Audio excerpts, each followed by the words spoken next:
भारत माता की। आज पंजाब दी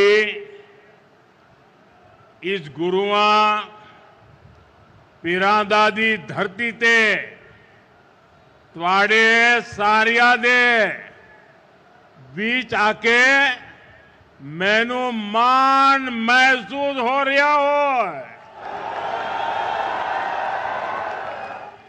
पंजाबियों किवे हो? चढ़दी कला च हो? साथियों, कुछ समय पहले मैं यहां श्री गुरु रविदास जी के जन्मोत्सव का हिस्सा बनने आया था और आज हमारा जालंधर विकास के उत्सव का साक्षी बन रहा है। आज सुबह मुझे जिंद से देश की पहली हाइड्रोजन ट्रेन शुरू करने का अवसर मिला है। आज जिंद से ही मुझे कुरुक्षेत्र में एक भव्य सिख म्यूजियम के शिलान्यास का सौभाग्य मिला है। ये म्यूजियम हमारी गुरु परंपरा को, गुरुओं के ज्ञान को भावी पीढ़ी तक पहुंचाने में बड़ी भूमिका निभाएगा। ये गुरुओं की शिक्षाओं, उनके बलिदान और सेवा की परंपरा को जीवंत रूप में प्रस्तुत करने वाला प्रेरणा केंद्र बनेगा। हरियाणा की भाजपा सरकार ने हमारी सिख विरासत को भावी पीढ़ी तक पहुंचाने के लिए ये पवित्र काम शुरू किया है। साथियों, विकास कार्यों को गति देते हुए अब यहां जालंधर से कई नई रेल सेवाएं शुरू की गई है। आज अमृतसर से काशी के बीच रेल सेवा भी शुरू हुई है। इससे गुरु रविदास जी के भक्तों के लिए पंजाब से काशी जाना और अधिक आसान हो जाएगा। आज दौलतपुर चौक और करतौली के बीच नई लाइन भी शुरू हुई है। करतौली से अंबाला के बीच नई रेल सेवा को भी हरी झंडी दिखाई गई है। साथियों, आज ही लुधियाना बाईपास का शिलान्यास, दिल्ली अमृतसर कटरा एक्सप्रेसवे के एक और सेक्शन का लोकार्पण हुआ है। मैं ऐसे हर प्रोजेक्ट के लिए देशवासियों को और खास तौर पर पंजाब के मेरे भाई बहनों को बहुत बहुत बधाई देता हूं। आज भारत सरकार कनेक्टिविटी के, इंफ्रास्ट्रक्चर के अनेक ऐसे प्रोजेक्ट पर पंजाब में काम कर रही है। पंजाब में भाजपा सरकार नहीं है, लेकिन हमारा पंजाब विकसित हो, इसके लिए केंद्र की भाजपा एनडीए सरकार कोई कसर बाकी नहीं छोड़ रही है। साथियों, आज मैं विशेष रूप से जालंधर के लोगों की भी सराहना करूंगा, जिन्होंने स्वच्छता से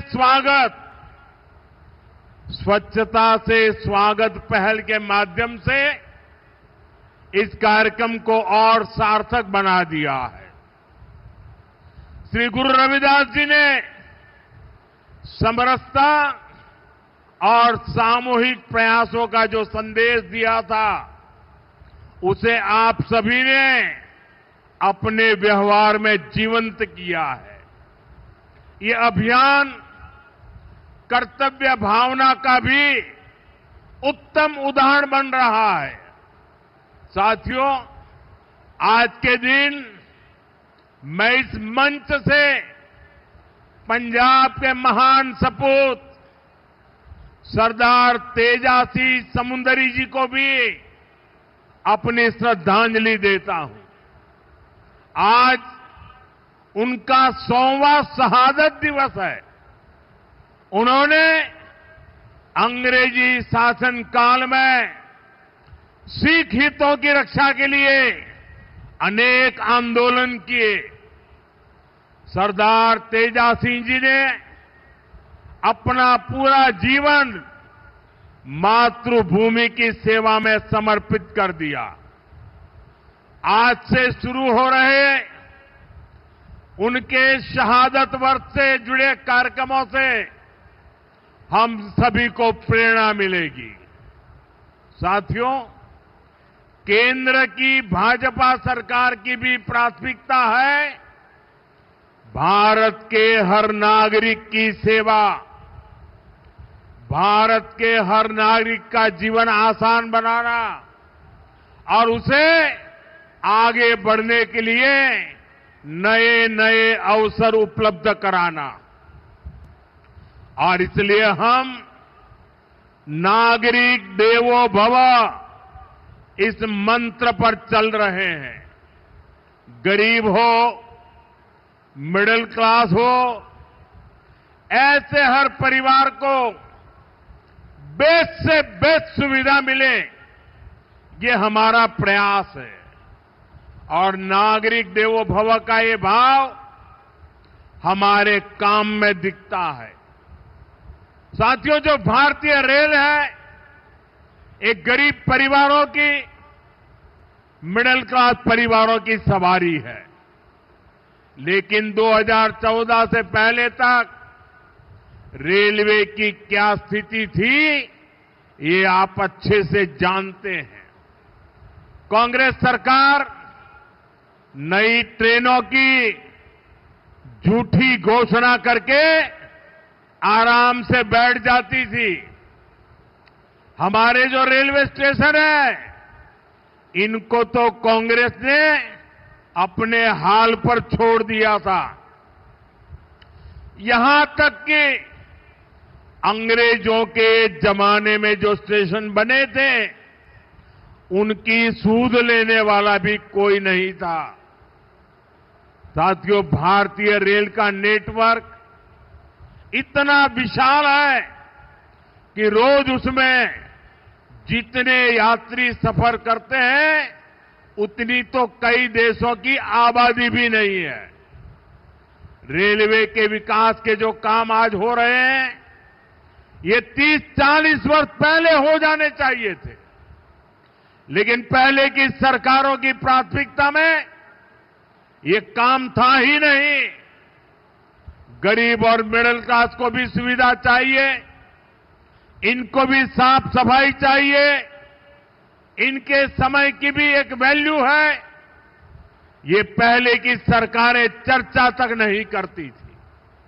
साथियों, ऐसी सोच से विकसित भारत नहीं बन सकता था। इसलिए बीते वर्षों में भाजपा सरकार ने स्थितियों को बदलना शुरू किया। आज पूरे देश में रेलवे स्टेशनों का कायाकल्प किया जा रहा है। अमृत भारत स्टेशन स्कीम के तहत 1300 से ज्यादा रेलवे स्टेशन को आधुनिक बनाया जा रहा है और इनमें से कई स्टेशन पर काम पूरा हो चुका है। आज ऐसे ही 75 स्टेशन का लोकार्पण किया गया है। साथियों, जब आप यहां जालंधर कैंट स्टेशन में जाएंगे तब आपको एहसास होगा कि वाकई हमारा देश विकसित राष्ट्र बनने की ओर बढ़ रहा है। ये केवल स्टेशन नहीं है, ये एक प्रकार से सिटी सेंटर है। जालंधर कैंट स्टेशन आधुनिक भी हुआ है और इसकी कैपेसिटी भी बहुत बढ़ गई है। ऐसे ही आनंदपुर साहिब, मुक्तसर और साहिबजादा अजीत सिंह नगर स्टेशन का भी कायाकल्प हो गया है। साथियों, हमारे नए रेलवे स्टेशन व्यापार कारोबार का भी माध्यम बन रहे हैं। यहां जो लोकल कारीगर है, विश्वकर्मा साथी है, महिलाओं के सेल्फ हेल्प ग्रुप्स हैं, उनके उत्पाद स्टेशन पर बिक सके, ऐसी व्यवस्था बनाई गई है। और ये अमृत भारत स्टेशन हमारी विरासत, हमारी धरोहर के दर्शन भी कराते हैं। अब जैसे जालंधर है, यहां की पहचान स्पोर्ट्स से है, खेलकूद से है, तो जालंधर कैंट स्टेशन में पंजाब की खेल परंपरा और लोक संस्कृति के दर्शन होते हैं। आप आनंदपुर साहिब स्टेशन जाएंगे तो वहां तख्त श्री केशगढ़ साहब की झलक दिखाई देती है। कालका स्टेशन पर श्री काली मंदिर के दर्शन होंगे। यानी हमारे स्टेशन अब हमारी संस्कृति, सभ्यता के प्रतीक भी हो गए हैं। साथियों, हम अपने पूर्वजों से प्रेरणा लेते हुए, उनका मान बढ़ाते हुए ही एक सशक्त राष्ट्र बन सकते हैं। इसी पवित्र भाव से ही आदमपुर एयरपोर्ट का नाम श्री गुरु रविदास जी महाराज जी एयरपोर्ट किया गया है और चंडीगढ़ इंटरनेशनल एयरपोर्ट पर अब शहीद भगत सिंह इंटरनेशनल एयरपोर्ट के नाम से जाना जाता है। और ये काम भाजपा सरकार ने किया है और हमें इस पर गर्व है। साथियों, ये धरती शेरे पंजाब महाराजा रणजीत सिंह की धरती है। महाराजा रणजीत सिंह के शासन में खुशहाली भी थी, सुरक्षा की गारंटी भी थी और समाज में सद्भाव भी था। लेकिन पंजाब में आज क्या हो रहा है, ये किसी से छिपा नहीं है। यहां विज्ञापनों के दम पर विश्वासघात की तस्वीर छिपाई जा रही है। आज पंजाब में कानून व्यवस्था बेहाल है। कब कहां गैंगवॉर हो जाए, किस दिशा से गोलियां चलने लगे, कोई कह नहीं सकता। यहां व्यापार कारोबार करना मुश्किल हो गया है। सरेआम लोगों से फिरौती मांगी जा रही है। पुलिस थाने तक सुरक्षित नहीं है। आए दिन थानों पर अटैक होते हैं और सबसे दुखद तो ये है कि पंजाब का भविष्य भी बर्बाद किया जा रहा है। नशे के सौदागर खुलेआम घूम रहे हैं। पंजाब के युवाओं को नशे के दलदल में धकेला जा रहा है। साथियों, आज यहां जो लोग पंजाब की सत्ता में बैठे हैं, ये लोग बहुत घमंड से देश की राजनीति बदलने का दावा करते थे, लेकिन आज इनकी सच्चाई देश देख रहा है। 2-3 दिन पहले ही दिल्ली में इनके एक नेता को अदालत ने दोषी करार दिया है। उस पर दोष दंगे कराने का है, दोष एक पुलिस के आईबी अधिकारी की हत्या का है। और इन लोगों की बेशर्मी देखिए, अदालत ने सबूतों के आधार पर फैसला दिया, लेकिन ये लोग कोर्ट के फैसले पर सवाल उठा रहे हैं। ये लोग अदालत के फैसले भी मत मजहब उसमें भी ढूंढ रहे हैं, क्योंकि इनके वोट बैंक का सवाल है। साथियों, कुछ दिन पहले ही गुजरात में इनके एक एमएलए को कोर्ट ने 7 साल की सजा सुनाई है। ये सजा सरकारी अधिकारियों पर हमले और वसूली के मामले में सुनाई गई है। वसूली, उगाही, अवैध कब्जे, ये सब इनकी राजनीति का ट्रेडमार्क बन चुके हैं। ऐसे ही अनेक मामलों में कई सारे लोग तो अभी जमानत पर बाहर चल रहे हैं। यहां पंजाब में ही देखिए, जिसको स्वास्थ्य मंत्री बनाया उसको घूसखोरी के चलते बर्खास्त करना पड़ा। एक मंत्री पर मनी लॉन्ड्रिंग जैसे गंभीर आरोप है। इनके एमएलए घूस लेते हुए रंगे हाथ पकड़े जा रहे हैं। ऐसे गिनते जाएंगे तो इनकी सरकार और इनकी पार्टी में कम ही लोग मिलेंगे जिन पर कोई दाग न हो। साथियों, जनता की सेवा का काम साफ नियत से होता है, ईमानदारी की भावना से होता है। लेकिन आज जो पार्टी पंजाब में सरकार में है, उसकी ना नियत साफ है और ना ही वो ईमानदार है। उसकी पहचान ही कट्टर बेईमान पार्टी की है। साथियों, केंद्र सरकार अपनी तरफ से हर संभव प्रयास कर रही है कि पंजाब की जनता को केंद्र की हर स्कीम का लाभ मिले, लेकिन कट्टर बेईमान पार्टी की सरकार में यहां लूट का खुला खेल चल रहा है। बीते 12 वर्षों में केंद्र से पंजाब को लाखों करोड़ रुपए भेजे गए। इस पैसे से गांव के रास्ते बनते, नहरें बनती, मंडियां बनती, लेकिन पंजाब सरकार ने उस पैसे को सही जगह खर्च नहीं किया।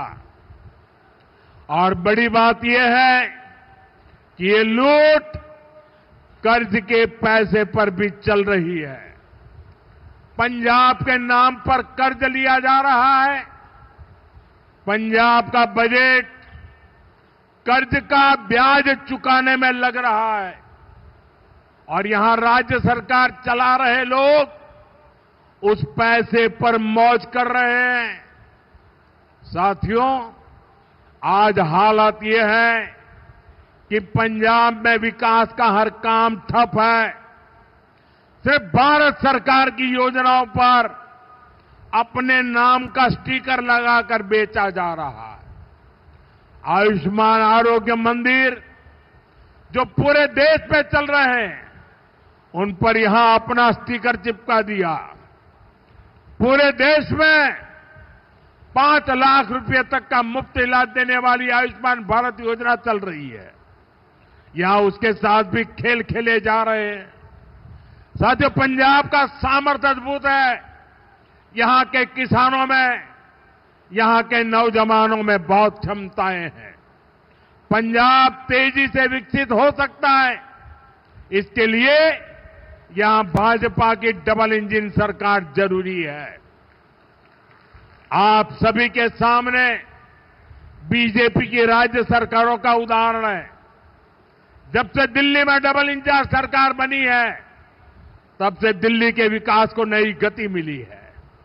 आपके पड़ोस में हरियाणा है, वहां बीजेपी की डबल इंजन सरकार किसानों को 24 फसलों पर एमएसपी देती है। पंजाब में किसानों को सिर्फ धोखा दिया जा रहा है। केंद्र और हरियाणा सरकार कर्मचारियों को 60% डीए दे रही है। यहां 60% तो छोड़िए, जो मिल रहा है उसकी भी कोई पक्की गारंटी नहीं है। कर्मचारियों को अपना हक पाने के लिए भी धरना देना पड़ता है। और बहनों बेटियों की पीठ पर तो इन्होंने छुरा भोंका है। बड़ी बड़ी बातें करके वोट तो ले लिया, लेकिन पूरे 50 महीने चुप रहे। वायदे की याद तक नहीं आई। अब तक बहनों के खाते में 50,000 रुपया आ जाने चाहिए था, लेकिन बहनों को सिर्फ झूठ मिला। और साथियों, पंजाब में जो कांग्रेस पार्टी है, उसका भी अपना ही रोना धोना चल रहा है। पंजाब में कांग्रेस में कुर्सी का किस्सा ही खत्म नहीं हो रहा। ये इसलिए नहीं लड़ रहे कि पंजाब का हित कैसे होगा। इनकी लड़ाई इसलिए है कि इनकी जो कुर्सी है वो किसके पास रहेगी। और साथियों, अकाली दल का भी यही हाल है। वो भी अपने ही स्वार्थों में उलझे हुए हैं। उनको भी पंजाब के लोगों की कोई परवाह नहीं है। साथियों, पंजाब में असली बदलाव भाजपा ही ला सकती है। पंजाब को विकसित बनाने का काम भाजपा ही करेगी। पंजाब को आत्मनिर्भर बनाने का काम भाजपा ही करेगी। पंजाब में नया निवेश आए, पंजाब में रोजगार के नए अवसर बने, पंजाब में बने प्रोडक्ट दुनिया के कोने कोने में पहुंचे, ये काम राज्य में बीजेपी की सरकार ही करेगी। साथियों, आज जालंधर आया हूं तो पंजाब के युवाओं से और जो खेलकूद की दुनिया में है, स्पोर्ट्स फील्ड में है, उनसे विशेष तौर पर अपनी बात कहूंगा। मुझे पंजाब के युवाओं के सामर्थ्य पर बहुत भरोसा है। हमने देखा है कि खेल के मैदान में पंजाब के युवा कैसे भारत की आन बान शान को ऊंचा रखते हैं। आज स्पोर्ट्स के गुड्स के लिए मशहूर इस शहर से मैं पूरे पंजाब के युवा साथियों से कहना चाहता हूं, ये आपके लिए अवसरों का समय है। खेलो इंडिया अभियान आपके लिए चलाया गया है। खेलो इंडिया स्पोर्ट्स पॉलिसी आपके लिए लाई गई है। आज भारत में नई स्पोर्ट्स इकोनॉमी विकसित की जा रही है। इस नई इकोनॉमी के केंद्र में जालंधर का स्पोर्ट्स मैन्युफैक्चरिंग इकोसिस्टम है।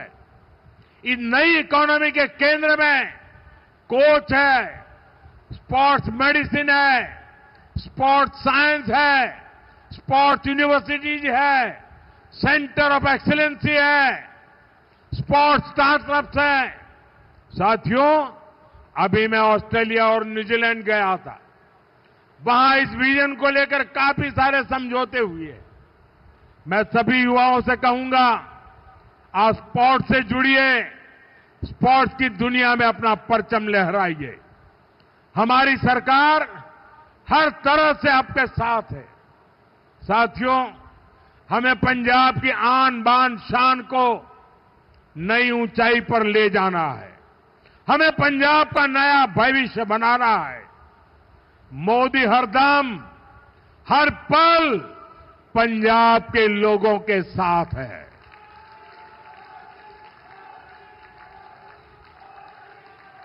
साथियों, फिर एक बार सभी मेरे पंजाब के भाई बहनों को इन विकास कार्यों की बहुत बहुत शुभकामनाएं